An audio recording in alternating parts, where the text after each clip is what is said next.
हरियाणा से राज्यसभा सांसद किरण चौधरी का कहना है कि चंडीगढ़ में पंजाब का ही नहीं हरियाणा का भी पूरा अधिकार है। अगर हरियाणा चंडीगढ़ में अपनी अलग से विधानसभा बनाना चाहता है तो इससे पंजाब को कोई आपत्ति नहीं होनी चाहिए। नेटवर्क 10 के संवाददाता ने राज्यसभा सांसद किरण चौधरी से खास बातचीत की है।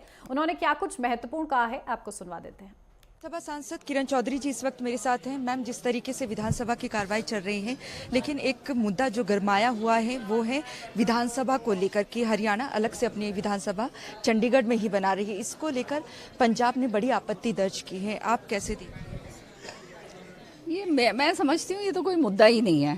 पहली बात तो ये है क्योंकि जो है आने वाले समय में परिसमन होगा, पंजाब की भी सीटें बढ़ेंगी और हरियाणा की भी बढ़ेंगी।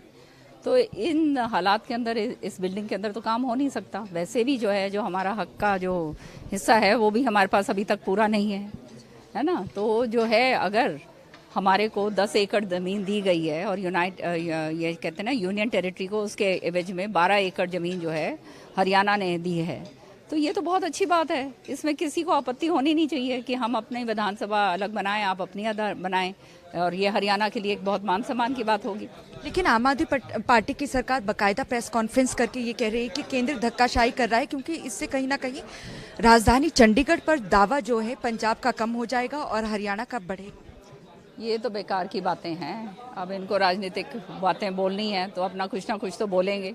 जो है अपना वो कहते हैं ना घर संभालें, जो वहाँ पे बुरे हाल हो रहे हैं उसको संभालें, वो तो संभाल नहीं रहे हैं और ये इस तरह की बात कर रहे हैं। लेकिन मैम, आप बीजेपी से राज्यसभा सांसद भी हैं, लेकिन आप ही के बीजेपी के पंजाब के प्रधान सुनील जाखड़ भी आपत्ति जता रहे हैं। उनका कहना है कि प्रधानमंत्री खुद देखिए, वो उनके पार्टी जो है वो अपने जो है स्टेट के कंपल्शंस हैं, है ना, वो कंपल्शंस के तहत जो है वो बोल रहे हैं। हम अपनी बात करेंगे, हमने अपने हरियाणा का हक रखना है, वो अपनी बात कर लेंगे। विधानसभा की सत्य ये है जो हरियाणा को अलग से विधानसभा जो मिलेगी इसमें किसी को आपत्ति होनी नहीं चाहिए, क्योंकि ये जो है सारा कुछ जो है हम उतनी ज़मीन हम दे रहे हैं यूनियन टेरिटरी को, उसमें किसको आपत्ति होगी फिर? अब ये कहना कि किसका उस पर जोर बढ़ेगा नहीं बढ़ेगा, ये तो बेकार की आगे की बातें हैं। यहाँ तो ये खाली पंजाब का हक थोड़ा है यहाँ पर। तो राज्यसभा सांसद किरण चौधरी को आपने सुना, जिनकी तरफ से ये कहा गया है कि अगर पंजाब हरियाणा की राजधानी चंडीगढ़ की बात करें तो यहाँ पर दावा पंजाब का ही नहीं बल्कि हरियाणा का भी बनता है। वहीं साथ में अगर हम बात करें जिस तरीके से कांग्रेस का कहना है कि हाल ही में जो नतीजे विधानसभा चुनाव को लेकर आए हैं उसके लिए कोर्ट जाने वाली है, इनका कहना है कि गुटबाजी से फिलहाल कांग्रेस अभी तक उभर नहीं पाई है। कैमरामैन विकास के साथ नेटवर्क 10 के लिए चंडीगढ़ से ईशा ठाकुर।